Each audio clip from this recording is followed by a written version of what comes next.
All right, let's jump right into this explainer. Today, we're exploring an incredibly intense, highly detailed catalog of dreams and visions. These aren't your typical everyday nighttime dreams. According to her journals, she describes these as profound prophetic warnings regarding the end times, global catastrophes, and, crucially, divine preparation. It's an absolutely fascinating look into how spiritual warnings intersect with physical readiness, and we're going to map out exactly what she recorded. To really set the stage for this, consider this chilling quote she received on April 8th, 2026. What is to come is no ordinary event. I mean, that right there establishes the absolute gravity of these upcoming revelations. The sources detail this profound sense of urgency, a feeling that a massive shift is on the horizon. We're not just talking about minor disruptions here. The journals describe a complete reordering of the world as we know it, meant to serve as a massive wake-up call for humanity. So let's move into section 1, Visions of Global Upheaval. Okay, let's dive into this. The sources systematically break down the specific, tangible threats that she foresaw. For instance, she witnessed white planes featuring a world logo crashing. She recorded warnings of a coming deadly virus and plague, right alongside extreme natural disasters, specifically highlighting torrential rain and hailstones. And even more specifically, she noted visions of international war, explicitly mentioning that Bangladesh will attack Iran. But, the physical disasters are really only half the picture. We also see a stark contrast between domestic warnings and massive geopolitical shifts. On one hand, Airlie's visions warn that governments will take over and our everyday freedoms will be severely limited. But on the other hand, she notes highly specific geopolitical prophecies. For example, receiving a message that the Antichrist is coming, and that his family will originate from Italy. The scope of these journals is constantly swinging back and forth between the loss of personal freedom and total global domination.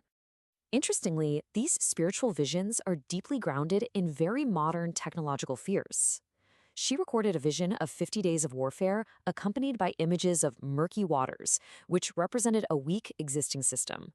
But honestly, the most striking detail is the mention of AI control over random powers happening consciously.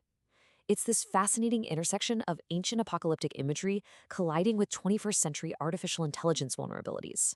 Which brings us to Section 2, the spiritual swarm. In a highly detailed vision from July 2024, Aurelie saw a dark sky completely filled with a swarm of blackbirds gathering in absolute silence. She recorded a divine message explaining that this swarm represents an active demonic assignment. According to her journals, this darkness isn't just coming, it's already here. It's circling, literally waiting in silence for an unguarded moment to strike in people's lives and homes.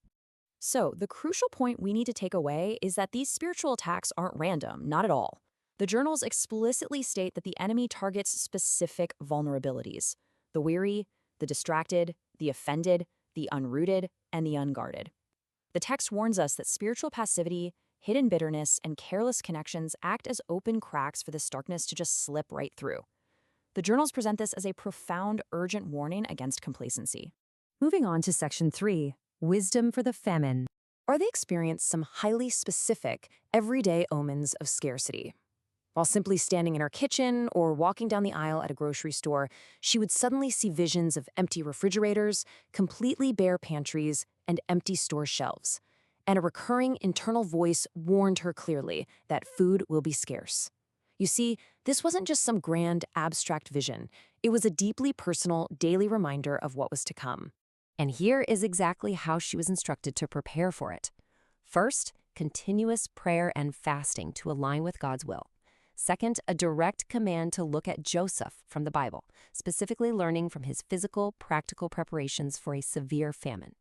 Third, and honestly most beautifully, she was pointed to the biblical story of the widow in 2 Kings 4, who was told to gather empty jars. The big lesson here is that God fills vessels to the exact extent of the faith, capacity, and preparation presented to him. Next up is Section 4, Weapons of Identity. And this brilliantly illustrates the whole concept of spiritual armor. Aurelie heard the phrase, "it's a weapon of henna." Now, when we look at the Hebrew root for henna, which is kofar, it means covering, atonement, and covenant marking. Historically, it was used to seal and beautify. Prophetically, the journals assert that personal identity, devotion, and purity actually act as an impenetrable defense. In this framework, your consecration is literally your weapon. Just take a second to absorb this powerful quote derived from her revelations. Your identity is not fragile, it is fragrant. Your devotion is not small, it is warfare. I absolutely love how this reframes the battle. The text suggests that you aren't out there fighting with physical swords, you're fighting with your identity. It posits that true holiness and absolute devotion create an atmosphere, a spiritual fragrance that literally chokes out spiritual darkness. And that brings us to section 5, Under the Almighty's Shadow. A massive, reoccurring theme across her notes is the concept of the secret place. She received direct instructions, often right as she was waking up, to simply hide under the shadow of the Almighty. The focus here constantly shifts away from giving in to fear and panic and instead directs us towards seeking refuge in a quiet, dedicated space of divine connection. Look at how these specific promises from Psalm 91, which she was directed to read, map directly to the threats we discussed earlier. Are you worried about the virus? Well, the promise is deliverance from the deadly plague. Fearful of the war and crushing plains? The promise is refuge under his wings, and angels commanded to guard your ways. It's presented as God's complete, absolute counterbalance to all of the global upheaval. In the midst of these terrifying visions of dragons and darkness, Arlie also experienced visions of profound divine presence, the Shekinah glory in the form of a heavenly whirlwind and a gold bowl of manna. Now, the manna, the bread of angels, symbolizes guaranteed future nourishment. She interprets this as a solid promise that even when those grocery shelves are completely empty, heavenly peace and supernatural provision will sustain the remnant right through the storm. As we bring all these themes together, look at this incredibly stabilizing truth she received. Nothing that has not been decreed will happen. For anyone feeling overwhelmed by these prophecies, this is the absolute core takeaway. It highlights God's absolute sovereignty. History, according to these journals, isn't just spinning out of control randomly, it is shifting under divine rearrangement. And it promises that those under his covering are fully protected. Which leaves us with this final thought. Based on the warnings, the spiritual warfare, and the call to prepare outlined in her notes, when this shaking begins, will you be paralyzed by the storm, or will you be anchored in the shelter? It's a heavy question, but it's one her journals demand we ask ourselves. Thank you so much for joining me on this explainer. Until next time, stay focused and keep learning.